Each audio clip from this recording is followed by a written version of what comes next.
오늘 말씀의 제목은 예수 안에 드러난 하나님의 영광입니다. 우리 요한복음을 계속 살펴보고 있는데요. 요한복음 여러분들이 이제 쭉 보셔서 아시겠지만 한 절반 정도 온 거예요. 21장까지 있는데 그 중에 절반, 특별히 예수님의 마지막 고난주간을 제외한 3년간의 공생애가 오늘 12장 앞부분에서 끝나게 됩니다. 그래서 그것들을 쭉 보면서 예수님이 십자가에 못 박히시기 전에 어떤 사역의 마무리를 우리에게 보여주시는지를 같이 한번 살펴보게 될 텐데요. 지난주 11장에 무슨 얘기 나눴었는지 기억나세요? 예수님의 7번째 표적 이야기를 했었죠. 죽은 나사로를 다시 살렸어요. 무슨 뜻이에요? 그때 예수님이 자기를 뭐라고 소개해요? 나는 부활이요 생명이라. 죽은 다음에 예수 믿고 착하게 살았으니까 나중에 천국 갑니다. 이거 가지고 그리스도인은 만족하면 된다 안 된다? 절대 안 돼요. 예수님은 그 정도 작은 것 주려고 우리에게 오신 게 아니에요. 예수님은 우리의 상상을 반드시 뛰어넘고야 마시는 분이에요. 너 그 허름한 그 집 다 헐어버려. 내가 너에게 왕궁을 지어줄게.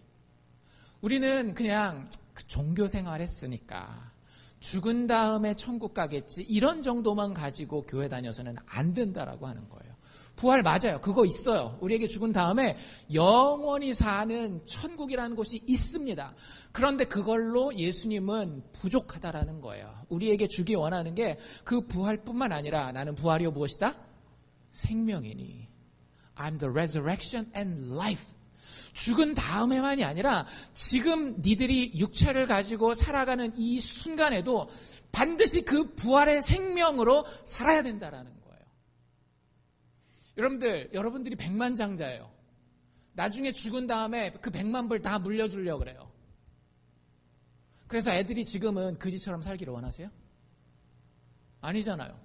나중에 100만 불 물려줄 건 물려줄 거지만 지금도 이 아이가 왕자처럼 공주처럼 떳떳하고 넉넉하게 살기를 원하시지 않느냐라고요. 그게 예수님의 마음인 거예요. 나는 부활일 뿐만 아니라 그 부활의 능력으로 지금 너희의 삶에 생명을 누리되 풍성히 누리게 하는 것이 내 뜻이야. 그만큼 내가 너희를 사랑해. 이게 예수님이 나사로의 죽음을 부활로 다시 생명으로 돌이킬 때에 우리에게 주시는 메시지라고 하는 겁니다. 여러분들이 정말로 그걸 누리실 수 있기를 원해요. 예수 믿는 사람은 죽는다 안 죽는다? 절대 죽지 않아요. 제가 늘 말씀드리지만 우리는 잠시 잠들 겁니다. 여러분들이 진짜 예수 믿는 사람이라고 한다면. 잔 다음에 여러분들 잘 때마다 되게 무서우세요? 오늘 밤도 내가 자야 되는데 엄청 무섭다 이런 분들 없잖아요. 여러분들 그리스도인은요 죽음을 두려워하지 마세요. 지금 당장 죽음이 찾아와도요 그리스도인은 잠자러 가는 거예요. 예수님이 나사로를 어떻게 살리셔요? 나사로가 자고 있구나. 우리가 깨우러 가자. Just wake him up. 그냥 깨우면 끝나는 거예요. 우리는 하나님의 품 안에 있는 한 세상의 짐승들과는 완전히 다른 존재가 되어서 사는 겁니다.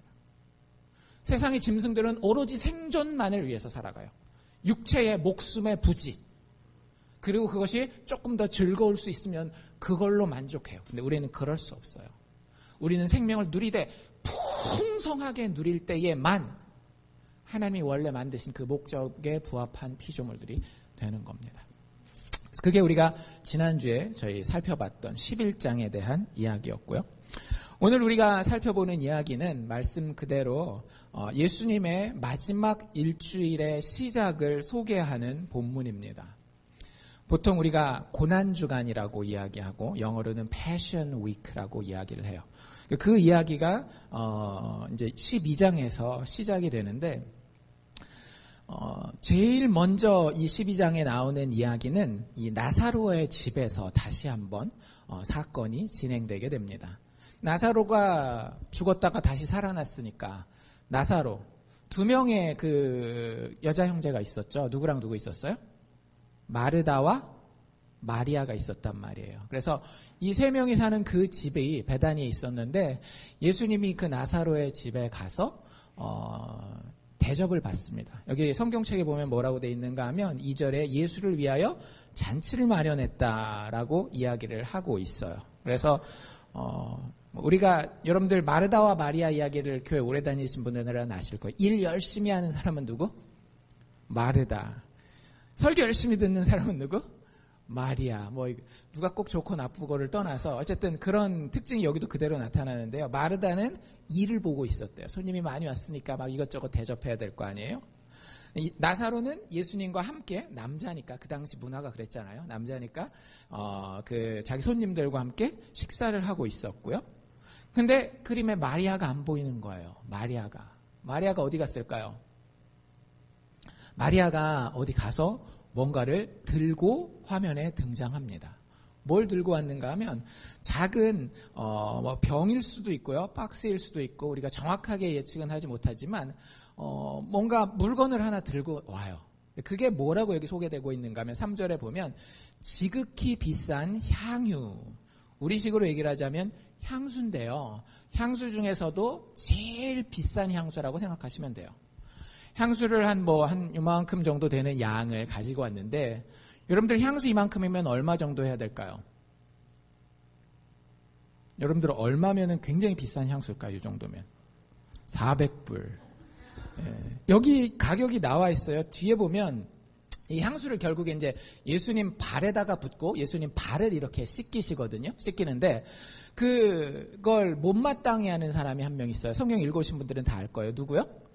가룟 유다가 그걸 보고 야 그거 굉장히 비싼 건데 그거 예수님 발 씻는다고 낭비하면 되겠냐. 그거 팔면 얼마나 되겠대요? 읽어오신 분들 5절에 이 향유를 어찌하여 300데나리온에 팔아서 가난한 사람들을 도와주면 더 좋았었을 텐데 이런 얘기를 해요. 근데 이제 사실 가룟 유다에겐 딴 마음이 있었죠. 어떤 마음이 있었어요? 가룟 유다가 회계였어요. 회계. 돈 맡은 사람. 그래서 헌금이 들어올 때마다 어떻게 한 거예요? 쓱 해서 집히는 거 하나씩 이렇게 도적질을 좀 하는 사람이었어요. 그래서 그게 헌금으로 캐시로 들어왔으면 내가 가져다가 썼을 텐데 캐시가 이게 예수님 발에 깨지는 걸 보니까 못마땅했던 거예요. 근데 어쨌든 300데나리온. 1데나리온은 얼만큼이냐면요. 하루치 품삯이에요. 그러니까 사람마다 좀 다를 수는 있겠죠. 근데 여러분들 중에 잘 버시는 분들 하루에 얼마 정도 버세요? 10시간 일하면 미니멈 웨이지로 뭐 이렇게 하면 뭐 한 80불 정도 되겠지만 그래도 어느 정도 일해서 벌고 하면 뭐 150불 뭐 이 정도 벌 수 있지 않겠어요? 하루에? 그럼 뭐 1년치 품삯이라고 한다면 연봉으로 따지면 적게 벌면 한 몇만 불, 한 3, 4만 불 되는 걸 수 있고요. 좀 많이 버는 사람 같은 경우는 한 10만 불 그 이상 되는 돈이 이 향수의 가격인 거예요. 얼마라고요, 이 향수가? 10만 불. 우와. 여러분들 그 10만 불을 갖다가 쉽게 얘기를 하자면 이게 향수라 그러니까 여러분들 감이 안 오실까봐 그러는데 여러분들 친구 중에서 뭐 이런 친구는 없겠지만 독특한 취향을 가지고 있어요. 그 돈을 태우는 냄새를 굉장히 좋아하는 친구가 있다라고 생각해 봅시다. 돈을 태우는 그 냄새가 너무 좋아요. 그런 친구는 없습니다. 근데 있다라고 가정을 해보세요. 그러면 그 친구가 그 냄새를 잘 맡게 하기 위해서 얼마를 태우는가 하면 100불짜리 캐시로 10만 불을 100불짜리 캐시로 10만 불 하려면 얼마나 돼야 돼요? 1000장 100불짜리 캐시를 갖다 다 태우는 거예요. 라이터불에 다 붙여가지고. 여러분들 옆에서 뭐라 그러시겠어요? 와, 너 친구를 위해서 참 의미 있는 일을 하고 있구나. 이런 얘기를 할 사람이 흔치 않죠. 그러니까 우리식으로 얘기를 하자면 마리아는 지금 그 일을 하고 있는 거예요.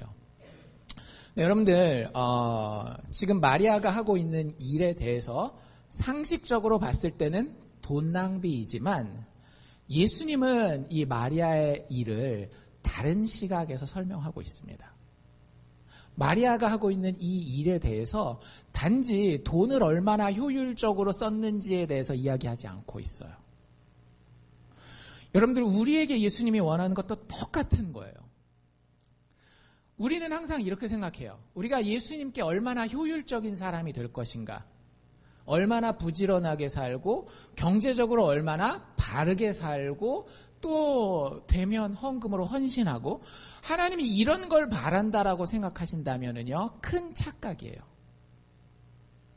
예수님은 마리아가 이 향유를 깨뜨렸을 때에 300데나리온이나 되는 1년치 품삯을 한 번에 예수님 앞에 드렸을 때에 뭘 바라보고 계시는가 하면 마리아의 마음을 바라보고 있는 거예요.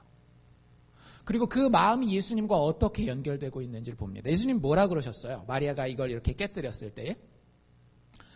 가룟 유다가 자꾸 불평불만을 얘기를 하니까 7절에 예수께서 가라사대 저를 가만히 둬라, 냅둬요. 그리고 나서 뭐라고 얘기를 하고 있는가 하면 나의 장사할 날을 위하여 이를 두게 하라라고 이야기를 해요. 여러분들이 이 분위기를 다시 한번 생각해 봅시다. 방금 전에 죽어 있었던 사람이 누구예요? 며칠 전에 죽어 있었던 사람, 나사로입니다. 나사로가 다시 살아났을 때, 여러분들 제가 누군가가 대가를 치렀다 혹은 치를 것이다 라고 얘기했었던 거 기억나세요? 나사로는 죽음 가운데서 다시 살아났지만 나사로를 살렸기 때문에 그 대제사장들과 바리새인들이 어떤 계획을 세우기 시작해요? 예수님을 죽일 계획을 그러니까 만들기 시작해요. 무슨 얘기냐 하면 사람들이 다 느끼고 있는 거예요. 말은 안 하지만 예수님이 예루살렘 근처라 그랬잖아요. 베다니. 예루살렘 근처에 갈 때부터 이미 제자들은 예수님을 말렸었죠. 왜요? 예수님 지금 가면 돌에 맞아 죽습니다. 가지 마십시오라고 말렸지만 나사로를 살리기 위해서 예수님은 자기 목숨을 건 거예요. 그리고 예수님은 알고 있었고 주변의 많은 사람들도 혹시 예수님이 이번에는 위험하게 죽을 수도 있다라는 생각을 한 거예요. 마리아가 혹시 있을 줄 모르는 그 예수님의 장례식을 준비했다라고 하는 것이 예수님의 해석이었던 겁니다. 여러분들, 예수님이 여러분들을 살리세요. 여러분들이 믿음을 가지고 있다, 기독교 믿음을 가지고 있다라고 하는 건 뭐냐면요, 예수님이 여러분들을 살려놓고야 말겠다라고 하는 거예요. 여러분들의 삶이 어떤 상황 가운데 있든지 상관없어요. 여러분들이 예수 믿는다라고 하는 건 근데 하나님이 내 삶을 살려놓고야 말겠다라고 하는 그 말이 믿어지는 거예요. 근데 그게 믿어질 때는 뭘 전제하는 거냐면요, 나를 위해서 예수가 죽어주신다라고 하는 걸 전제하는 거예요. 네, 많은 분들이 거기까지도 믿어요. 기복신앙 있죠. Prosperity Gospel. 그분들이 그것까지도 믿어요. 주님이 죽어주셔서 나를 위해 내가 잘 될 것이다 라는 것까지도 믿어요. 근데 뭘 안 믿는가 하면은요, 예수님이 유용할 뿐이지 나에게 사랑스럽진 않은 거예요. 예수님이 정말로 사랑스러워서 그가 죽어주실 때에 여러분들의 마음이 동하는지, 예수님이 나를 위해 십자가에 죽어주신 것이 유익하다, 내가 저분의 죽음 때문에 내 인생이 필 테니까 유익하다, 이 마음만 있는지, 아니면 그분의 십자가를 바라볼 때에 눈물 흘릴 수 있는 사랑의 마음이 있는지를 여러분들 살펴보셔야 돼요. 여러분들 교회 다니면서 찬양하거나 기도하거나 말씀 듣거나 성경을 읽을 때에 여러분들 울어본 지가 얼마나 되셨습니까? 우리는 굉장히 많이 이성적으로 신앙생활을 해요. 이렇게 하는 것이 하나님께 유익이 될까? 나에게 유익이 될까? 교회에 도움이 될까? 여러분들, 하나님은 그런 관계를 별로 원하시지 않으셔요. 여러분들이 약간은 눈먼 사람이 되기를 원하세요. 좋은 의미에서. 사랑의 눈먼 사람. 예수를 위해서라면, 아니 예수가 나를 위해서 무엇을 했는지를 너무나 깊이 마음으로 깨달아서요, 그와의 관계에 있어서는 이익 관계를 따지는 게 아니에요. 여러분들 아직도 예수님과의 관계에서 이익을 따지고 계십니까? 내가 이만큼 했으니까 주님이 나에게 해주시고, 내가 착하게 살았으니까 천국에 보내주시고, 천만의 말씀이에요. 제가 다시 한번 말씀드리죠. 여러분들 가운데에 착하게 살아서 천국에 갈 수 있는 사람 한 명도 없습니다. 다시 한번, 절대 정 목사 귀에 알칸세 사랑의 교회 사람들이 착하게 살아서 천국 갔다라는 말이 들리지 않게 해주세요. 이론적으로라도. 누구도 우리 가운데에 착하게 살아서 천국 갈 사람이 있다 없다? 없어요. 여러분들이 착한 일 한 거 저한테 다 가지고 와보세요. 제가 뒷조사 다 해가지고 그 마음의 동기까지 다 까발려가지고 왜 천국에 갈 수 없는지 다 얘기해 드릴게요. 여러분들 창피해 주려고 그러는 게 아니에요. 성경의 메시지가 뭐냐면요. 인간 중에 의인은 하나도 없다라고 얘기를 했고요. 그 의, 인간의 내가 좀 자랑할 만한 그 의 가지고 천국 갈 수 있는 사람 아무도 없대요. 우리가 천국 갈 수 있는 것은요. 오로지 예수 그리스도의 죽음, 그 대속적인 죽음 말고는 우리가 살아날 수 있는 길이 없어요. 그분이 그렇게 우리를 사랑해 주셨어요. 근데 그 사랑이 여전히 그냥 유용한 것으로만 나에게 느껴진다라고 하면은요. 여러분들 예수 잘못 믿고 있는 거예요. 그분이 진짜 사랑스러워야 돼요. 이제는 내가 그분 때문에 뭘 잃고 얻고 이런 거를 따지는 수준이 아니라 주님이 이미 나에게 모든 것을 바쳐 나를 사랑하셨으니 나도 내 모든 것을 바쳐 사랑합니다. 여러분들 1년치 품삯이지만 여러분들 1년치 품삯이 그냥 1년치 품삯이 아니잖아요. 1년치 품삯이라고 하는 건 자기 가진 모든 거예요. 그 당시에 여자들은 경제활동을 할 수도 없었어요. 얼마나 평생을 모아놨겠어요. 대부분의 학자들이 이게 결혼지참금이라고 얘기를 해요. 그 당시 여자들에게 결혼은 생존의 유일한 길이었습니다. 아버지 돌아가시고 나면은요, 자기를 받아줄 사람은 남편밖에 없는 거예요. 2000년 전에 문화가 그랬어요. 근데 그 시집을 가려면 지참금이 있어야 되는데 그걸 다 깨버렸다라고요. 여러분들에게 예수 믿는 그 믿음 가운데에 이런 미친 사랑이 있느냐라는 거예요. Crazy love. 누가 여러분들을 사랑할 때 정말로 여러분과 따질 거 다 따져가면서 그렇게 사랑해 주기를 원하세요? 여러분들을? 아니면 여러분들이 정말로 장애가 되건 아니면 사업이 망하건 어떤 어려움 가운데 내가 빠져 있건 그 사람이 여전히 나를 뭔가 콩깍지 씌운 것처럼 나를 사랑하기를 원하세요. 후자 아닙니까? 여러분들 그 사랑이 있어요. 예수 그리스도의 사랑이에요. 예수 그리스도께서 여러분들을 그렇게 사랑하셨어요. 마리아는 그 사랑을 깨달은 자의 예로서 우리에게 지금 보여지고 있는 겁니다. 그리고 나서 그날이 지나고 그 모임 가운데에 분위기가 이렇게 흘러가요. 예수님이 인기가 너무 좋은 거예요. 그래서 주변에 있는 사람들이 특히 예수님의 대적이었던 바리새인들과 대제사장들은 예수를 꼭 죽여야 되겠다라고 하는 생각을 다시 한번 굳힙니다. 그리고 플러스 예수뿐만 아니라 나사로까지 죽여야 되겠다라는 생각을 해요. 읽어오신 분들은 10절에 나와 있죠. 대제사장들이 나사로까지 죽이려고 모의하였다라고 이야기를 합니다. 그리고 그 다음 날이 돼요. 그 다음 날 있었던 일은 무엇인가 하면 드디어 예수님께서 예루살렘으로 들어가시는 거예요. 지금 예루살렘 들어가는 건요, 죽으러 들어가는 겁니다. 같은 주일, 이게 주일이거든요. 우리 식으로 얘기하면 일요일. 같은 요일에 금요일 날 오전에 예수님 십자가에 못 박히시게 돼요. 그걸 알고 지금 예루살렘에 들어가셔요. 근데 예수님이 지금 3년 정도 공생애를 사셨다라고 얘기하면서 그 3년 동안에 예루살렘에 들어가신 일이 여러 번 있었어요. 6월절에 또 초막절에 뭐 이런 여러 절기 때마다 들어가는데 지금 마지막에 예루살렘에 들어가실 때 좀 독특하게 들어가십니다. 그 전에는 예수님이 들어갈 때 뭘 타고 들어갔다, 어떻게 들어갔다, 사람들이 어떻게 반응했다라는 얘기가 없는데 요한복음 12장에 나와 있는 이 마지막 입성 때에는요, 예수님의 들어가시는 모습이 아주 잘 묘사가 되어 있어요. 두 가지를 우리가 잘 봐야 되는데요. 하나는 예수님이 들어갈 때 백성들의 반응이에요. 예수님이 예루살렘으로 들어가실 때 백성들이 어떻게 반응하죠? 평상시에 안 그랬거든요. 지금 3년 동안 이런 일이 없었어요. 근데 마지막 3년째 곧 죽으러 가는 그 자리에 사람들이 어떻게 반응하는가 하면요, 종려나무 가지를 들고 흔듭니다. 그리고 예수님 지나가는 길에다가 깔아요. 우리 레드카펫 까는 것처럼. 이건 뭘 상징하는가 하면요, 왕을 맞이하는 거예요.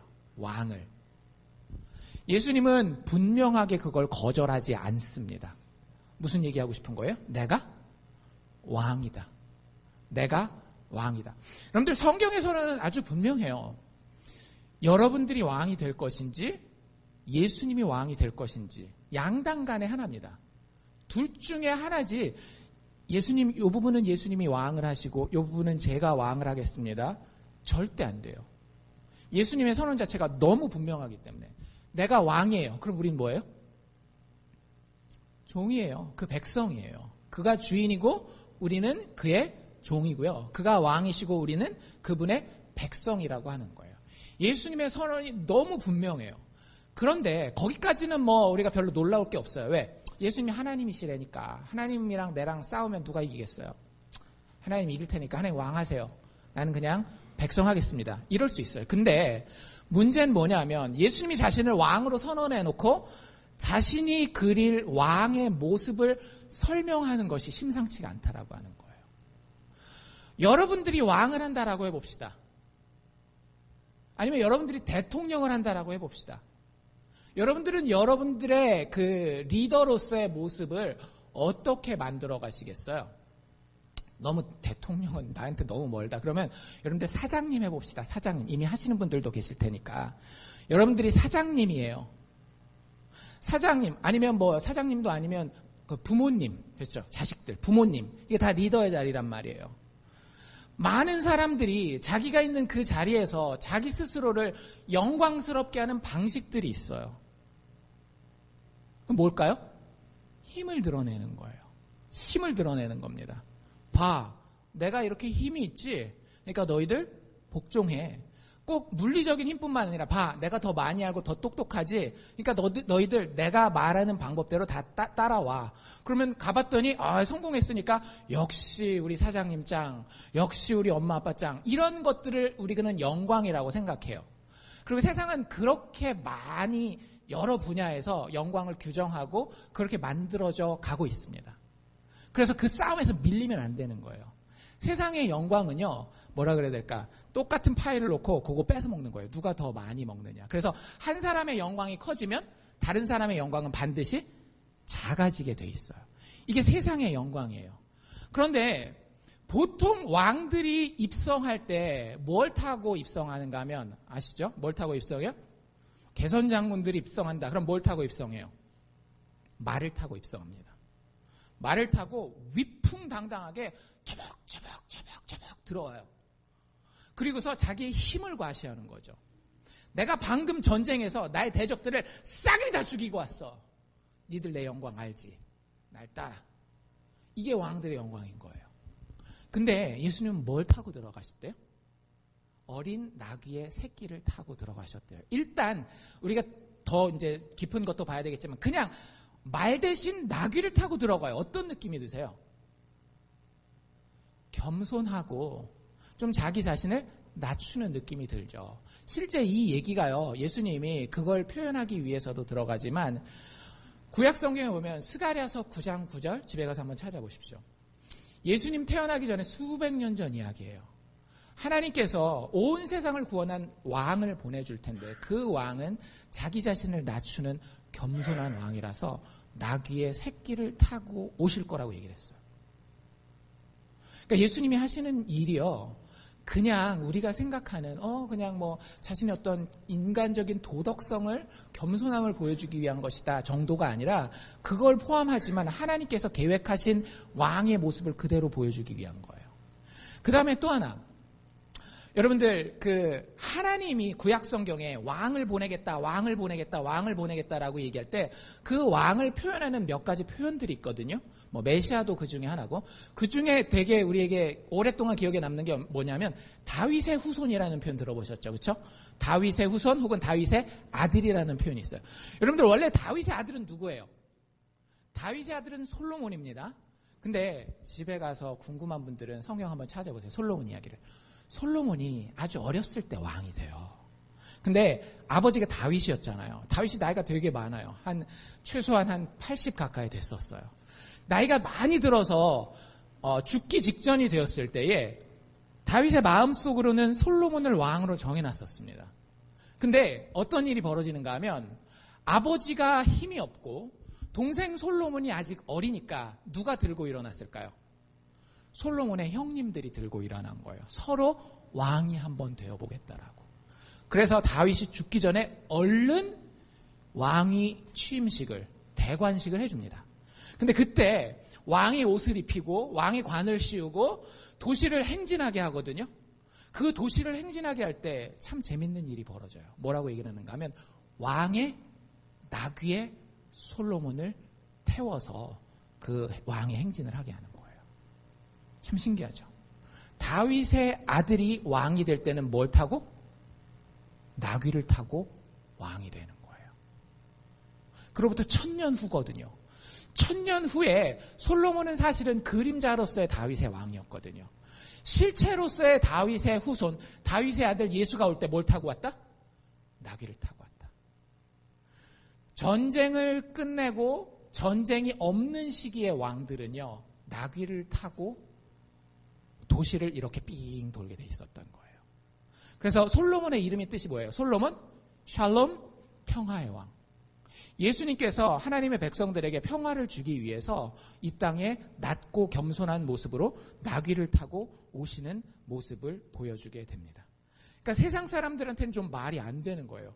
왕으로서 엄청 기대를 했거든요. 로마를 깨부시고 이 세상 가운데에 예수님 따르는 사람을 엄청 높여줘서 그 나라의 영광을 드러낼 줄로 알았는데 지금 그 나라에 입성하는 장면이 굉장히 낮고 겸손하고 평화에 대한 이야기를 하면서 예수님이 들어오고 있다라고 하는 겁니다.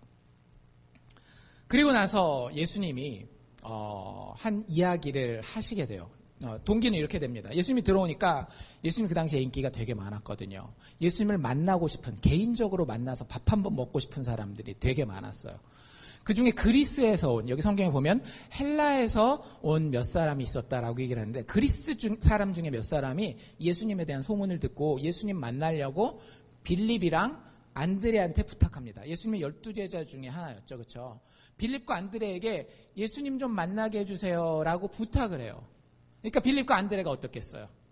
어깨가 으쓱했죠. 야, 우리가 이제 이스라엘뿐만 아니라 그리스에까지 전 세계에 알려진 그 무브먼트의 일원인 거야.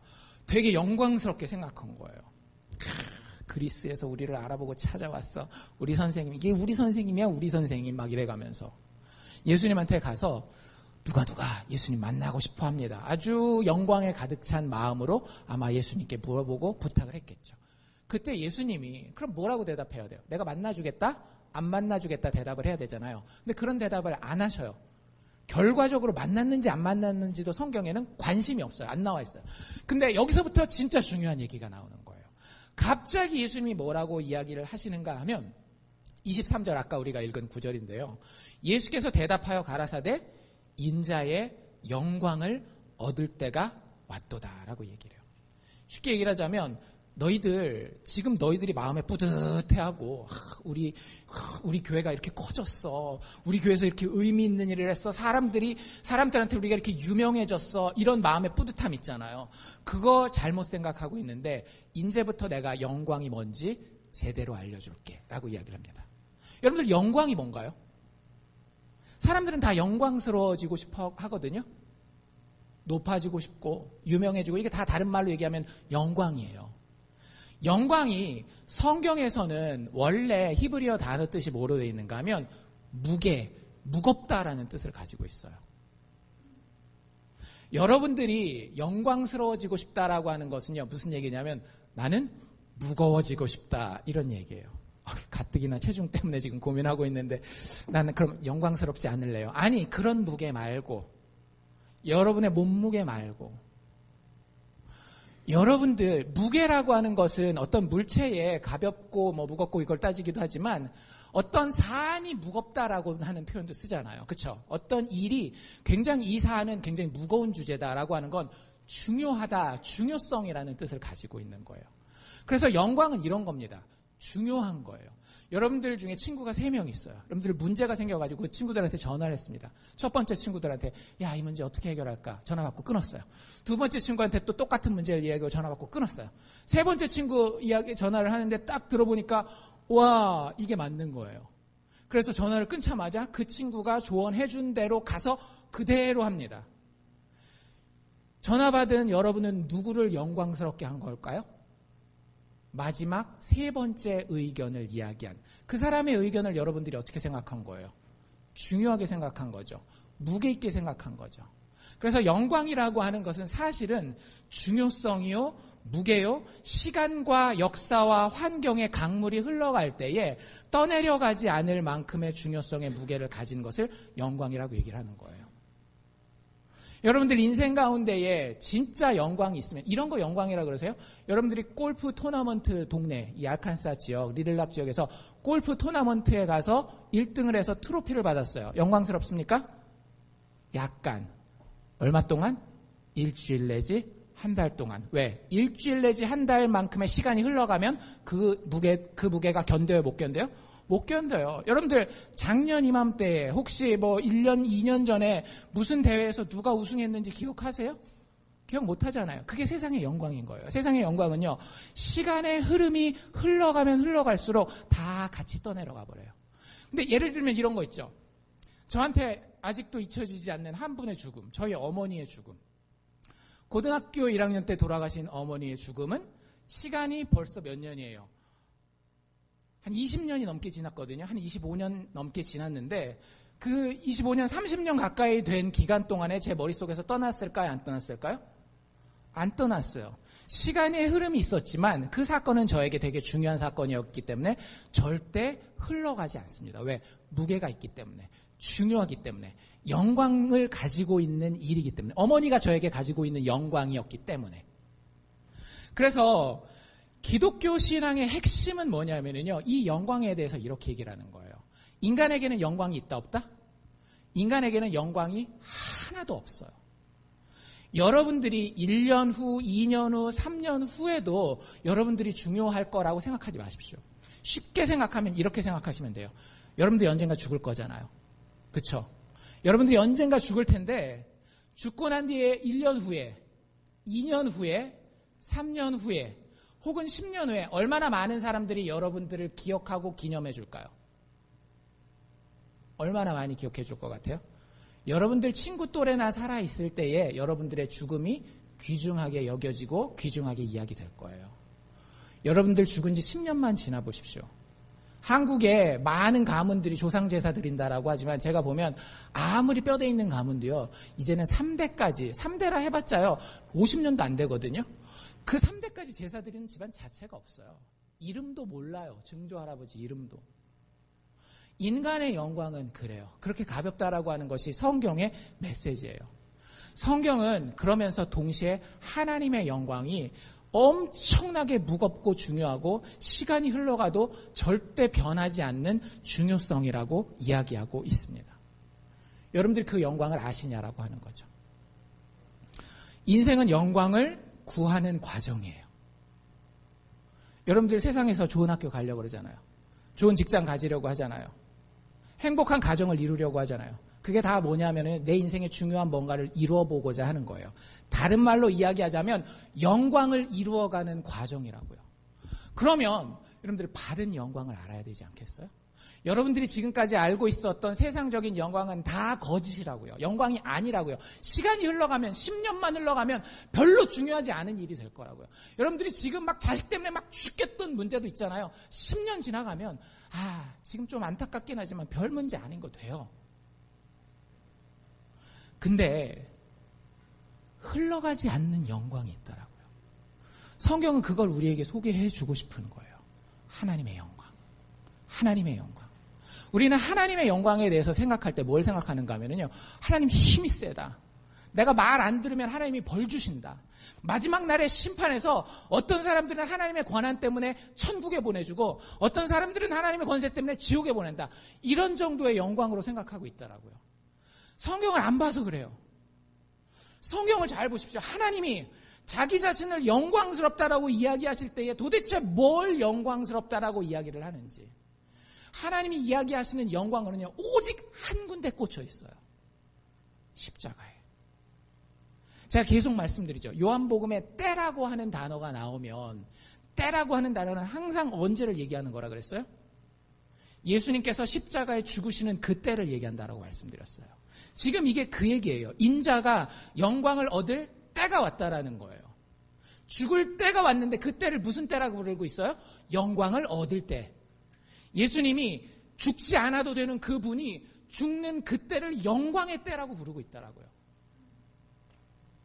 여러분들에게 뭐가 그렇게 영광스러우십니까? 여러분들이 가진 돈이 그렇게 영광스러우세요? 여러분들이 가진 어떤 추억이 굉장히 영광스러우세요? 놓을 수가 없는 거예요? 세상 사람들의 인정과 칭찬이 여러분들에게 영광스러운 겁니까? 여러분들이 그 영광을 가지는 순간 누군가는 그만큼의 영광을 빼앗기게 돼 있어요. 만약에 하나님이 똑같은 방식으로 그렇게 영광을 취하면은요, 하나님이 영광스러운 만큼 여러분들은 비굴해지는 거예요. 근데 진짜 놀라운 건 하나님의 영광이 그런 식으로 역사하지 않는다라는 거죠. 하나님의 영광은요, 자신을 죽이는 데에서 가장 아름답게 드러납니다. 그래서 24절 아까 우리가 읽은 데 뭐라고 이야기를 하는가 하면, 너희들 한 알의 밀이 땅에 떨어져 죽는 것 알고 있지. 밀이 떨어져서 썩지 않으면 어떻게 된대요? 그대로 있는 거예요. 그 하나로 끝나는 거예요. 그 영광의 파이가 늘어나지 않아요. 이 영광 가지고 네가 먹네 내가 먹네 하고 싸우는 데서 끝나는 거라고요. 근데 그 밀이 떨어져서 썩어져 죽으면 어떻게 된대요? 거기서 많은 생명들이, 많은 열매들이 나온다라고 하는 거예요. 여러분들, 신은 존재합니다. 이건 뭐 교회 다니시는 분들은 대부분 다 인정하실 거예요. 근데 여러분들의 신이 어떤 신인지 좀 알고 계셔야 돼요. 많은 분들은 신을 그냥 힘이 넘쳐나는 존재로만 알고 있어요. 그렇지 않아요. 성경이 이야기하는 참신, 예수 그리스도를 통해 드러난 참 하나님은요, 죄인들을 위해서, 자격 없는 자를 위해서 죽어야 마는 신이에요. 여러분들, 그게 여러분들에게 영광스러운지 한번 생각해 보세요. 그게 여러분들 마음 가운데에 정말로 잘 박힌 못처럼 딱 박혀 있어서 무거운 돌처럼 강 한가운데에 위치하고 있어도 어떤 시간의 흐름이, 어떤 환경의 흐름이 흘러가도 흘러가지 않는 중요한 것인지 여러분들에게 생각해 보시라고요. 여러분들이 예수 믿는다라고 얘기했을 때에 그 예수 믿는 것이 여러분들의 질병 때문에, 여러분들의 가정의 문제 때문에, 여러분들의 돈의 문제 때문에 흘러내려갑니까? 그런다라고 한다면 여러분들은 아직 예수의 영광을 알지 못하는 거예요. 다시 한번 말씀드릴게요. 여러분들을 진짜 사랑하는 분이 있어요. 여러분들을 진짜 사랑하는 분이 있어요. 여러분들이 아무 자격 없을 때에, 여러분이 아무 능력이 없을 때에, 여러분들에게 어떤 매력도 없을 때에 여러분들을 보시고 이쁘다, 좋다, 사랑스럽다. 근데 여러분들이 죽어야 되거든요. 너무 못나서, 너무 지은 죄가 많아서, 너무 부족해서 여러분들이 죽어야 되거든요. 그래서 여러분들을 위해서 기꺼이 죽어주시는 분이 계시더라고요. 왜 그걸 못 믿으세요? 있다니까요. 여러분들 인생의 외톨이가 아니에요. 여러분들 남편이 여러분들에게 아무리 서운하게 해도, 여러분들 아내가 여러분들을 아무리 몰라줘도 여러분들을 사랑하는 분이 있어요. 자격이 안 될 때, 여러분들 자격 될 때가 아니라 여러분들의 자격이 되지 아니할 때 여러분들을 사랑해서 여러분들을 위해서 죽어주시는 분이 있다라고요. 기독교는 다른 거 아니에요. 그걸 믿으라는 거예요. 그걸 붙들라는 거예요. 그래서 그것이 가장 큰 영광이 되어서 그 돌이 이 마음 가운데 떠나가지 않도록 지키라는 거예요. 정 목사가 여러분들에게 뭘 더 말하겠습니까? 여러분들 세상 살아가면서 아직도 많은 영광을 여러분들이 구하는 걸 제가 알고 있어요. 자존심의 영광, 가족이 잘 되고 행복하는 것에 대한 영광, 세상적으로 쾌락을 누려보고자 하는 그 영광. 여러분들 교회에 나와서 예수 믿는다라고, 믿어보려고 한다라고 하면은요, 일단 내려놓으세요. 이 뒤에 이런 얘기 나와 있더라고요. 자기 생명을 미워하는 자는 영생하도록 보존하리라. 그 앞에 무슨 얘기도 있는지 아세요? 자기 생명을 사랑하는 자는 잃어버릴 것이요. 자기 생명을 미워하는 자가 영생하도록 보존할 것이다. 다시 한번, 여러분들은 누굽니까? 자기 생명을 사랑하는 자는 반드시 잃어버린대요. 여러분들 죽습니다. 그런데 자기 생명을 미워하는, 그래서 그리스도의 영광만 사랑하는 그 사람은요, 영생하도록 그 생명을 보존한다라고 하는 거예요. 십자가의 영광이 여러분들의 인생을 반드시 바꾸어 놓을 것입니다. 인생에서 가장 큰 죄는요, 사랑하는 사람의 사랑을 알아주지 못하는 죄예요. 여러분들에게 가장 큰 상처는 언제 생기는가 하면은요, 여러분들이 정성을 다했는데, 여러분들이 사랑을 다 바쳤는데, 그 대상이 여러분들을 배반하는 거예요. 의도적으로 신의를 배반하든지, 아니면 능력이 모자라서 여러분들의 사랑의 요구를 채워주지 못하든지, 세상에서 가장 큰 죄는 사랑을 배신하는 죄라고요. 근데 하나님의 사랑은 예수 그리스도 안에서 우리에게 내 사랑이 완벽하다라고 얘기하고 있는 거예요. 내가 반드시 너를 위해 죽어줄 것이고, 그리고 다시 살아나서 너의 생명을 책임지겠다라고 하는 거예요. 제가 되게 존경하는 목사님이에요. 존 파이퍼 목사님. Life is wasted. 인생은 낭비된 겁니다. 언제요? If we do not grasp the glory of the cross. 여러분들이 예수 그리스도의 십자가의 영광을 이해하지 못하는 한 여러분들이 뭘 하면서 살았건 여러분들의 인생은 낭비된 거예요. Cherish it for the treasure.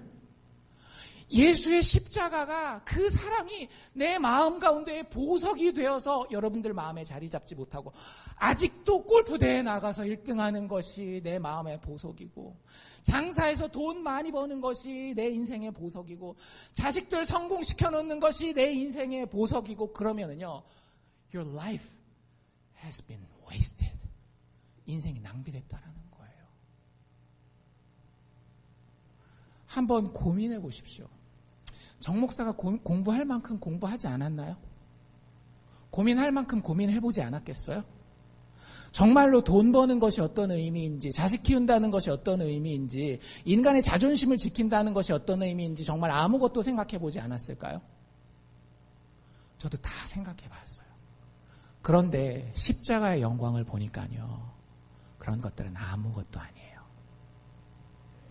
여러분들이 그 사랑을 받고 있다라는 확신을 가지면은요, 여러분들 삶이 달라질 겁니다. 논리로 되는 게 아니에요. 여러분들의 마음 가운데에 성령이 만지시면은요, 여러분들이 그분의 사랑을 알게 돼요. 여러분들이 할 일은요, 여러분들의 마음을 살피는 거예요. 제발, 마지막 질문인데요. Which do you love more? 여러분들 뭘 더 사랑하십니까? The glory of man, glory from man, or glory from God? 인간의 영광을 더 사랑하십니까? 아니면 하나님의 영광을 더 사랑하십니까? 여러분들이 인생을 살아갈 때에 정말로 사랑받는다라는 것 하나만 여러분들 마음 가운데 자리 잡고 있잖아요. 그럼 살아요. 그게 없으면 죽는 거예요. 공부를 잘하는 아이들도요, 자기가 사랑받고 있다라는 생각이 없으면 그 공부의 무거운 짐을 감당하지 못하더라고요. 돈을 많이 버는 사람도요, 자기가 사랑받고 있다라는 생각이 없으면 인생이 정말 개처럼 살게 되더라고요. 여러분들, 우리의 인생의 영광은 사랑에서 나오는 겁니다. 원리가 아니라 인격으로서의 예수, 나를 사랑하시는 그 예수가 여러분들 마음 가운데에 정말로 얼마나 더 사랑스러운지를 한번 점검해 보실 수 있기를 원하세요. 여러분들이 그것 점검하는 것 자체가 예수님의 사랑을 향해 나아가는 첫 번째 단계입니다.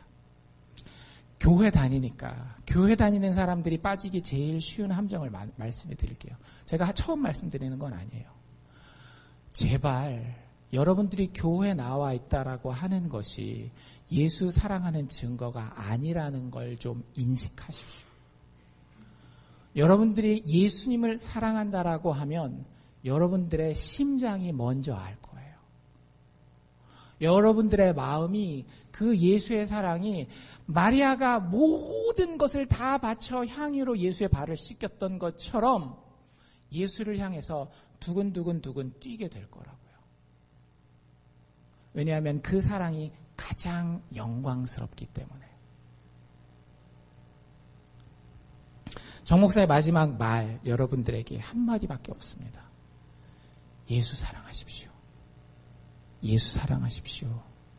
예수 사랑하십시오.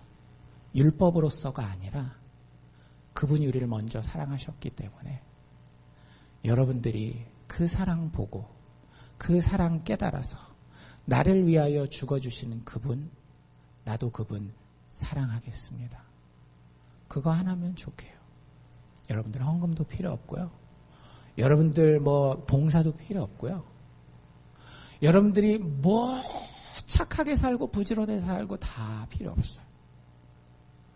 예수가 여러분들을 죽기까지 사랑하셨는데 여러분들은 어쩌시겠냐라는 거예요. 그러면 제가 말씀드린 나머지 것들은요. 저절로 따라옵니다. 먼저 그의 나라와 그의 의를 구하라. 그의 사랑을 구하라. 그리하면 이 모든 것을 너희에게 더하시리라. 예수 사랑할 수 있는 우리 알칸사 사랑의 교회 성도님들 다 되시기를 주의 이름으로 축원합니다.